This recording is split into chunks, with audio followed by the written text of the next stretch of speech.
I'm Cheyenne. The persuasive topic I decided on is why you should register to be an organ donor. Organ donation is not a heavily controversial topic, but is one with great importance and can make a big difference and impact in the world. Like any other issue, organ donation has two different stances. Some people are unwilling to register as a donor, and there are several reasons that can contribute to this decision.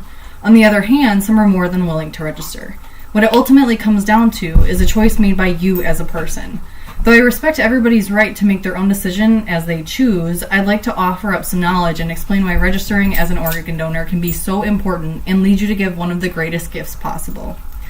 According to the U.S. Department of Health and Human Services, over 116,000 people were on the national transplant waiting list as of August 2017, with another person being added every 10 minutes on average.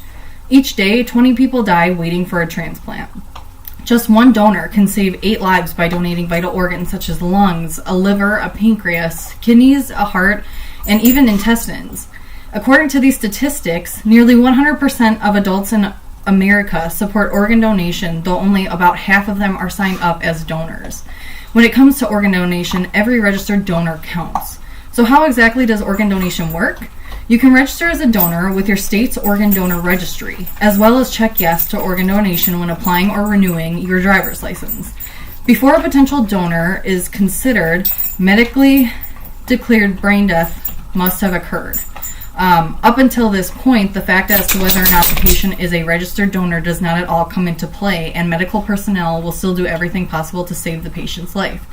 According to the U.S. Department of Health and Human Services, once the patient is declared brain dead and found to be a donor, the hospital works with the Organ Procurement and Transplantation Network, who will then generate a list of patients to receive an organ from the patient. Certain criteria must be met between the donor and the patients accepting the organ, so it is very specifically chosen. Being able to donate an organ, given the chance, is incredibly noble. But there are some reasons people may use to not become a donor. The Mayo Clinic gave some insight into myths that cause some to opt against organ donation. Some of these myths include the belief that as a registered organ donor, hospital staff won't work as hard to save the patient's life. This isn't true because many times in situations where medical staff is working to save a patient, they may not be aware the patient is even a donor to begin with. And if they are aware, they are still required by law to do absolutely everything they can to save the patient. Another myth coincides with the concern that the patient won't really be dead when the organs are assigned to recipients. This is not true either, as many thorough tests are given before a patient is actually declared dead.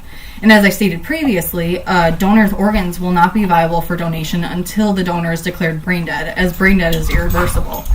Another concern some have is that organ donation may go against their religion, when in reality, organ donation is actually consistent with the beliefs of most major religions.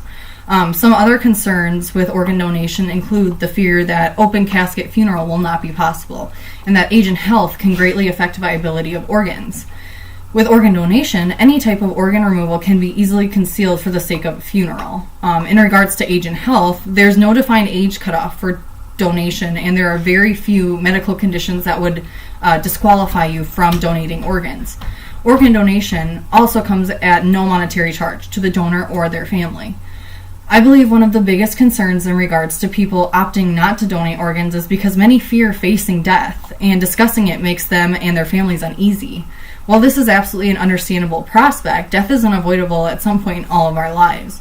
And it just by making a simple decision that won't negatively affect you or your loved ones after death, such as opting to donate, wouldn't you opt to save the lives of people who could actually make use of your organs?